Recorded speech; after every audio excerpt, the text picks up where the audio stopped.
VD. സതീശനോട് ഞങ്ങൾക്ക് അഭ്യർത്ഥിക്കാനുള്ളത് വളരെ ബഹുമാനത്തോടു കൂടി നിങ്ങൾക്ക് നിങ്ങളുടെ കോൺഗ്രസിന്റെ ആപ്പിലൂടെ വന്ന പണം ഇതുപോലെ ഞാൻ കാണിക്കുന്നത് പോലെ കാണിക്കാൻ പറ്റുമോ? വി.ഡി. സതീശൻ പറഞ്ഞയക്കുന്ന ഒരാളെ അതല്ലേ പറയേണ്ടത്, അല്ലാതെ ഇവരുടെ മുഖമില്ലാത്ത എല്ലാ തോന്നിവാസങ്ങൾക്കും മറുപടി പറയണ്ടല്ലോ. ഇപ്പൊ ഞങ്ങളുടെയൊക്കെ പേര് പറഞ്ഞ് DYFIക്കാർ പണം പിരിച്ച് മുക്കി എന്നൊക്കെ പറയാ. ഇവരോടൊക്കെ ഏത് ഭാഷയിലാണ് ഞങ്ങൾ മറുപടി പറയേണ്ടത്? ആരാ യഥാർത്ഥത്തിൽ മുക്കിയത്? ഈ വി.ഡി. സതീശൻ ഒരു പത്രസമ്മേളനം നടത്തട്ടെ, എന്നിട്ട് പറയട്ടെ നേരത്തെ പറഞ്ഞതുപോലെ, എന്നിട്ട് ഒരാളെ വിടട്ടെ. ഇനി അദ്ദേഹത്തിന് ഇപ്പോൾ തിരക്കാണെങ്കിൽ മറ്റൊരാളെ വിടട്ടെ, ആരെങ്കിലും വിടട്ടെ, നമുക്ക് ഈ രേഖകൾ പരിശോധിക്കാം. തിരിച്ച് വി.ഡി. സതീശന് കോൺഗ്രസ് പിരിച്ച ആപ്പിലൂടെ പിരിച്ച പണത്തെക്കുറിച്ച് ഈ നാടിനോട് പറയാൻ പറ്റുമോ? ആ യൂത്ത് കോൺഗ്രസ്സുകാരോട് 30 വീട് പ്രഖ്യാപിച്ച യൂത്ത് കോൺഗ്രസ്സുകാരോട് ആ പണം കൊടുക്കാൻ പറയാൻ പറ്റുമോ? അവർ വേറെ പലതിനും പണം ചെലവഴിക്കുന്നുണ്ടല്ലോ. ഞാൻ പ്രത്യേകിച്ച് പറയണ്ടല്ലോ യൂത്ത് കോൺഗ്രസ്സുകാർ പണം ചെലവഴിക്കുന്നത് എന്തിനു വേണ്ടിയാണ്.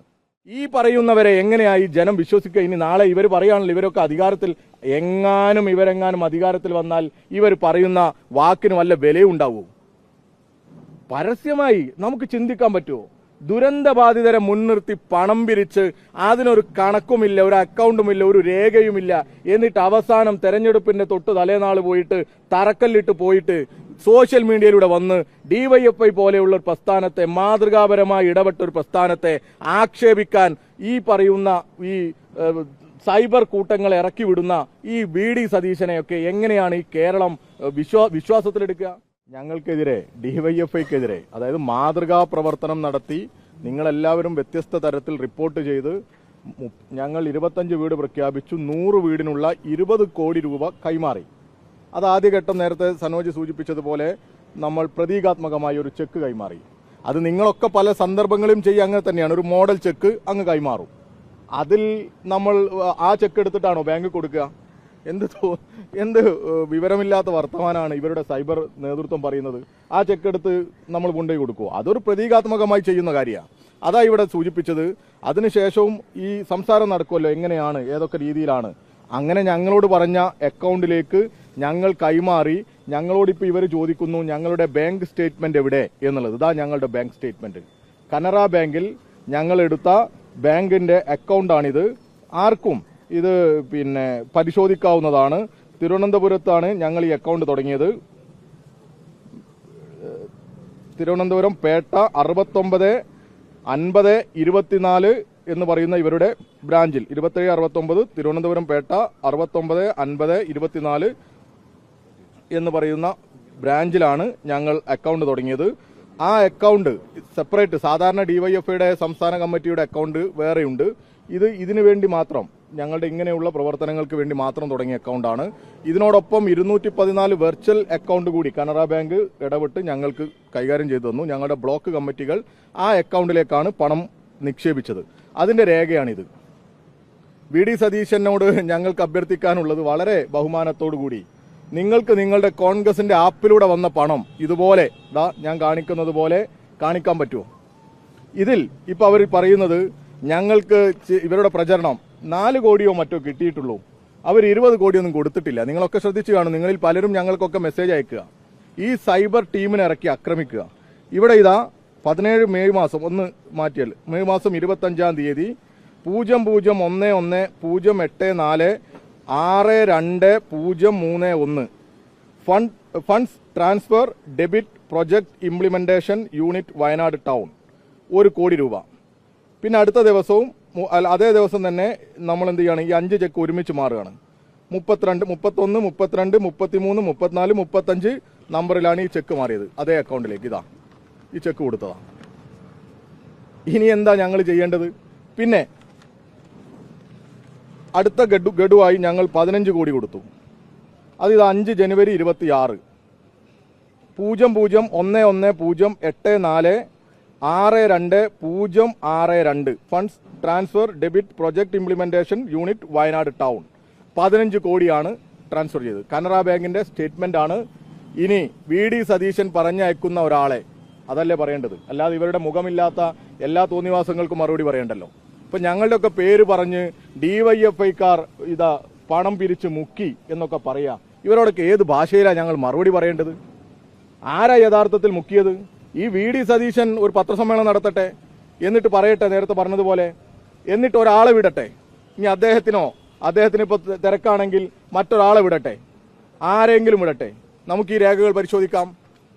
തിരിച്ച് വി ഡി സതീശന് കോൺഗ്രസ് പിരിച്ച, ആപ്പിലൂടെ പിരിച്ച പണത്തെക്കുറിച്ച് ഈ നാടിനോട് പറയാൻ പറ്റുമോ? ആ യൂത്ത് കോൺഗ്രസ്സുകാരോട് 30 വീട് പ്രഖ്യാപിച്ച യൂത്ത് കോൺഗ്രസ്സുകാരോട് ആ പണം കൊടുക്കാൻ പറയാൻ പറ്റുമോ?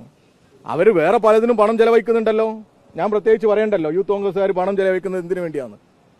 അവരുടെ കയ്യിൽ പണം ഇല്ലാത്തതല്ലല്ലോ. ഈ പാവപ്പെട്ട വയനാട്ടിലെ ദുരന്തബാധിതരെ കാണിച്ച് പിരിച്ചിട്ട് 1 കോടി രൂപ കിട്ടിയെന്നാണ് ഇപ്പോൾ പറയുന്നത്. നേരത്തെ 86 ലക്ഷം കിട്ടിയെന്ന്, ഈ പിന്നെ പറഞ്ഞു 1 കോടി കിട്ടിയെന്ന്. ഇവർ പ്രഖ്യാപിച്ച 30 വീട് പൂർത്തീകരിക്കണ്ടേ? ഞങ്ങൾ പ്രഖ്യാപിച്ചത് നിങ്ങൾ പലരും 30-ാം തീയതി ലൈവ് ചെയ്തിട്ടുണ്ട്. ഏത് നമ്മുടെ ജൂലൈ മാസം ദുരന്തമുണ്ടായ ജൂലൈ മാസം ലൈവ് ടെലികാസ്റ്റിൽ ഞങ്ങൾ പറഞ്ഞ ഭാഗമുണ്ട്. ഞങ്ങൾ സർക്കാരുമായി ചേർന്നാണ് ഈ പുനരധിവാസ പ്രവർത്തനത്തിൽ, വീടുണ്ടാക്കുന്ന പ്രവർത്തനത്തിൽ ഞങ്ങൾ പങ്കാളികളാവുക എന്ന് വളരെ കൃത്യമായി ഞങ്ങൾ പറഞ്ഞിട്ടുണ്ട്. അതിപ്പോഴും നിങ്ങളുടെയൊക്കെ യൂട്യൂബിൽ അവൈലബിൾ ആണ്. ഞങ്ങൾ എടുത്തു വെച്ചത് ഞങ്ങളുടെ കയ്യിലുണ്ട്. ഒരു ആരോപണം ഉന്നയിക്കുമ്പോൾ എന്തെങ്കിലും ഒരു വസ്തുത വേണ്ടേ? ഇങ്ങനെ ഒരു പൊതുസമൂഹത്തിൽ ഇത്രയും വളരെ സുതാര്യമായി കാര്യക്ഷമമായി ഇടപെടുന്ന ഒരു സംഘടനയെ ഇങ്ങനെ ഈ ഒരു പുകമറയിൽ നിർത്താൻ പാടുണ്ടോ? വയനാടിന് വേണ്ടി ഡിവൈഎഫ്ഐ ചെയ്ത ഇടപെടലുകൾ ഈ കേരളം കണ്ടതല്ലേ? ആക്രി പെറുക്കിയതും ഞങ്ങൾ മറ്റ് സേവന പ്രവർത്തനങ്ങൾ നടത്തി അതിലൂടെ സമാഹരിച്ച പണവും അധ്വാനം വിൽപ്പന നടത്തിയതും ഞങ്ങളുടെ സഖാക്കളുടെ കല്യാണത്തിനും പിറന്നാളിനും മറ്റും മാറ്റിവെച്ച പണം ശേഖരിച്ചും സ്വരൂപിച്ചും ഒക്കെ ഞങ്ങൾ പണമുണ്ടാക്കിയത് ഈ കേരളമാകെ കണ്ടതല്ലേ? എന്നിട്ടും ഒരു നാണവുമില്ലാതെ ഈ കനകലുവിന്റെ ഒക്കെ ഉപദേശം കേട്ട് ഒരു വൈകാരിക തലം, ഒരു വല്ലാത്ത തലം ഇവിടെ ഉണ്ടാക്കാൻ ബോധപൂർവം ശ്രമിക്കല്ലേ? ഇങ്ങനെ നുണ പറഞ്ഞു പോയാലോ?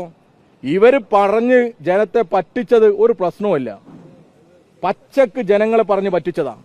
ഈ പറയുന്നവരെ എങ്ങനെയായി ജനം വിശ്വസിക്കുക? ഇനി നാളെ ഇവർ പറയുകയാണല്ലോ ഇവരൊക്കെ അധികാരത്തിൽ, ഇവരെങ്ങാനും അധികാരത്തിൽ വന്നാൽ ഇവർ പറയുന്ന വാക്കിന് വല്ല വിലയുണ്ടാവൂ? പരസ്യമായി നമുക്ക് ചിന്തിക്കാൻ പറ്റുമോ?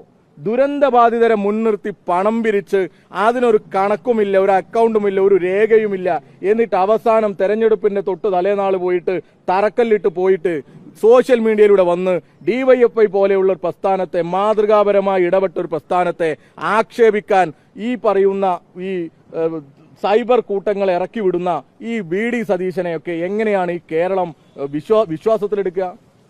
എങ്ങനെയാണ് അതിനൊക്കെ അംഗീകരിക്കുക? അതുകൊണ്ട് പ്രിയപ്പെട്ട മാധ്യമ സുഹൃത്തുക്കൾ, ഇങ്ങനെയുള്ള പ്രചരണങ്ങൾക്കെതിരെ ഇത് കേരളത്തിന്റെ ഒരു പ്രതിരോധ സേനയായി ഇടപെട്ട ഡിവൈഎഫ്ഐയെ ഈ തരത്തിൽ ആക്ഷേപിക്കുമ്പോൾ അവരോട് ചോദ്യങ്ങൾ ചോദിക്കാൻ നിങ്ങൾ തയ്യാറാവണം. നിങ്ങൾക്കാർക്കും ഞങ്ങളുടെ ഈ അക്കൗണ്ട് സ്റ്റേറ്റ്മെന്റ് പരിശോധിക്കാം. ഇപ്പൊ അതിൽ പറയും ബാക്കി കൃത്യം 20 കോടി രൂപ ബാക്കി എവിടെ? അതുകൂടി ഉണ്ട് ചോദ്യം.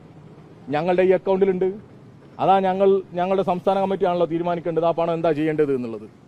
ഞങ്ങൾ ഇത് എവിടെ നിക്ഷേപിച്ചു എന്നുള്ളതിന്റെ രേഖയൊക്കെ ഇത് വെച്ചത്. ഞങ്ങളുടെ കയ്യിൽ ഇതിന്റെ രേഖകളുണ്ട്. പണം ഏത് രീതിയിൽ ചെലവഴിച്ചു, അത് 20 കോടി ഞങ്ങൾ കൊടുത്തു, ബാക്കി ഞങ്ങളുടെ കയ്യിലുണ്ട്.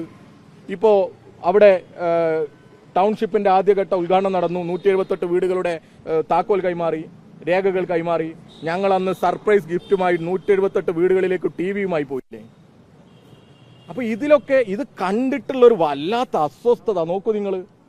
അവർ ചെയ്തില്ലെങ്കിലും ബാക്കിയുള്ളവരുടെ ദേഹത്തേക്ക് ഇങ്ങനെ നുണ പറഞ്ഞ് ചെളിവാരി എറിയുക എന്നുള്ളത് അംഗീകരിക്കാൻ പറ്റുമോ? അതുകൊണ്ട് പൊതുസമൂഹത്തിന്റെ മുമ്പിൽ ഞങ്ങൾ ഈ വി ഡി സതീശനെ ഒന്നും നന്നാക്കാൻ പറ്റില്ല. കാരണം നുണ പറയാൻ വേണ്ടി മാത്രം ഇറങ്ങി പുറപ്പെടുകയാണ്, തന്റെ അണികളെ നുണകൾക്ക് വേണ്ടി പ്രേരിപ്പിക്കുകയാണ്. അതുകൊണ്ട് അവർ ഈ വിഷയത്തിൽ നന്നാകും എന്ന അഭിപ്രായമില്ല. സത്യം അറിയാനും സത്യം മനസ്സിലാക്കാനും ഒക്കെ താല്പര്യമുള്ളവരുടെ അടുത്തേക്ക് നിങ്ങൾ ഈ യാഥാർത്ഥ്യങ്ങൾ എത്തിക്കണം എന്നുള്ളതാണ് ഞങ്ങൾക്ക് പറയാനുള്ളത്.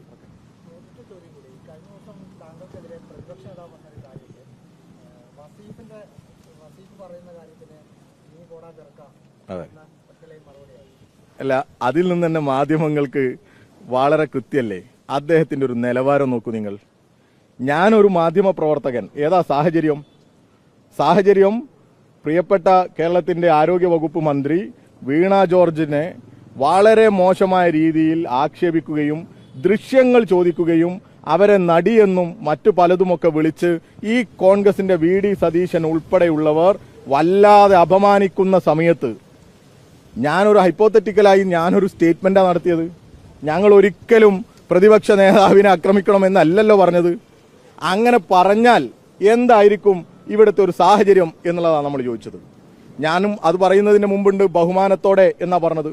അപ്പൊ അതിന് അദ്ദേഹത്തിന്റെ പ്രതികരണം നോക്കൂ നിങ്ങൾ. ഡിവൈഎഫ്ഐയുടെ ഒരു ഉത്തരവാദിത്തപ്പെട്ട സ്ഥാനത്തിരിക്കുന്ന നമ്മൾ പറഞ്ഞതിന് അദ്ദേഹം പ്രതികരിച്ചതിൽ എനിക്കൊട്ടും പ്രയാസമില്ല. കാരണം സ്വന്തം KPCC പ്രസിഡന്റിനെ ഡാഷ് മോനെ മൈക്ക് നീക്കി വെക്കടാ എന്ന് പറയുന്ന തരത്തിലേക്ക് ഇടപെട്ടപ്പോൾ ഞങ്ങൾ ഇങ്ങനെയൊക്കെയാണ് സംസാരിക്കാറ് എന്നല്ലേ നിങ്ങളോട് അദ്ദേഹം പറഞ്ഞത്. ഞങ്ങൾ പരസ്പരം കാണുമ്പോൾ ഇങ്ങനെയൊക്കെയാണ് സംസാരിക്കാറ് എന്ന് പറഞ്ഞ കേരളത്തിന്റെ പ്രതിപക്ഷ നേതാവിനോട് പുച്ഛം മാത്രമേ ഉള്ളൂ. ഇത് കേരളത്തിന്റെ ഒരു ഗതികേടാണ്. ഇത്രയും ഒരു ഗുണനിലവാരമില്ലാത്ത, അങ്ങനെയാണല്ലോ ഇപ്പോൾ ഒരു മാർക്കറ്റ് ഭാഷയിൽ പറയുകയാണ്, ഗുണനിലവാരമില്ലാത്ത ഒരു പ്രതിപക്ഷ നേതാവിനെ കേരളത്തിൽ കിട്ടിയതിന് ഞങ്ങൾ ലജ്ജിക്കുന്നു.